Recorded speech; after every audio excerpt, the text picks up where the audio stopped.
Nature by Waldo Emerson. Chapter 1. Nature. To go into solitude, a man needs to retire as much from his chamber as from society.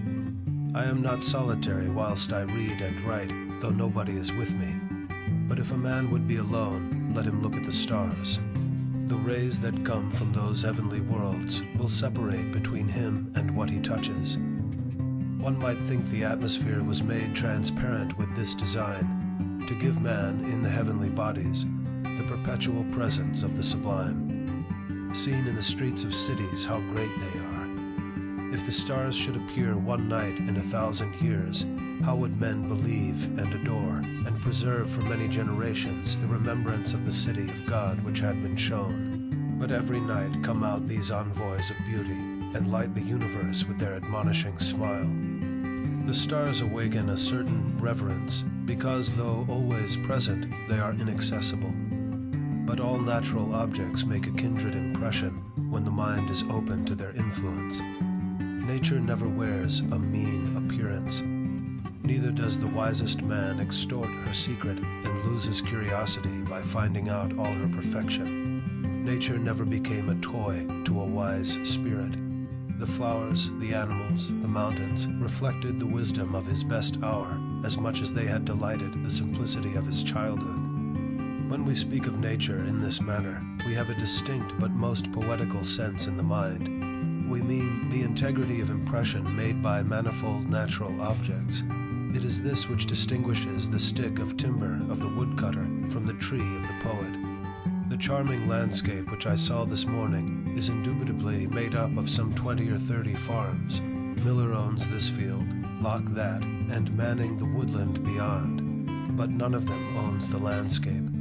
There is a property in the horizon which no man has but he whose eye can integrate all the parts, that is, the poet. This is the best part of these men's farms, yet to this their warranty deeds give no title. To speak truly, few adult persons can see nature. Most persons do not see the sun. At least they have a very superficial seeing. The sun illuminates only the eye of the man, but shines into the eye and the heart of the child. The lover of nature is he whose inward and outward senses are still truly adjusted to each other, who has retained the spirit of infancy even into the era of manhood. His intercourse with heaven and earth becomes part of his daily food. In the presence of nature, a wild delight runs through the man, in spite of real sorrows. Nature says, "He is my creature, and maugre all his impertinent griefs, he shall be glad with me."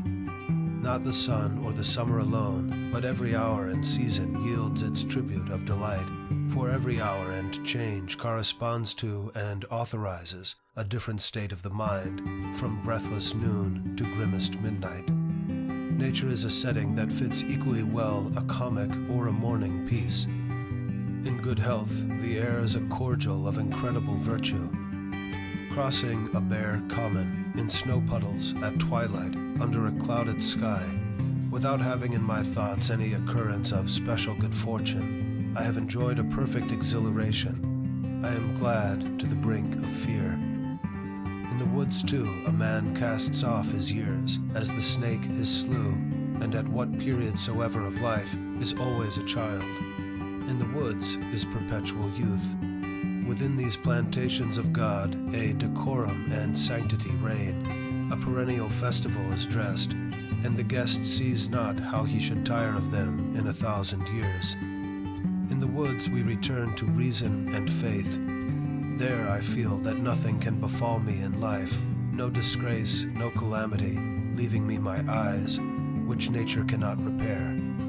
Standing on the bare ground, my head bathed by the blithe air and uplifted into infinite space, all mean egotism vanishes. I become a transparent eyeball. I am nothing. I see all.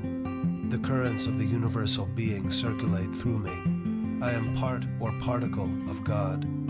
The name of the nearest friend sounds then foreign and accidental. To be brothers, to be acquaintances, master or servant, is then a trifle and a disturbance. I am the lover of uncontained and immortal beauty.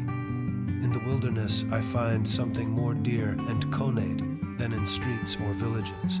In the tranquil landscape, and especially in the distant line of the horizon, man beholds somewhat as beautiful as his own nature.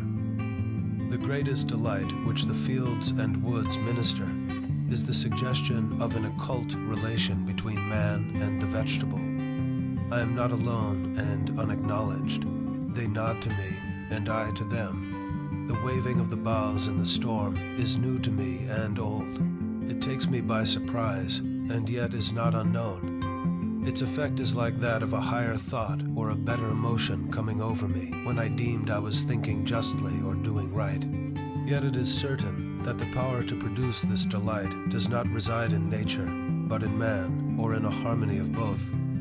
It is necessary to use these pleasures with great temperance, for nature is not always tricked in holiday attire, but the same scene which yesterday breathed perfume and glittered as for the frolic of the nymphs is overspread with melancholy today.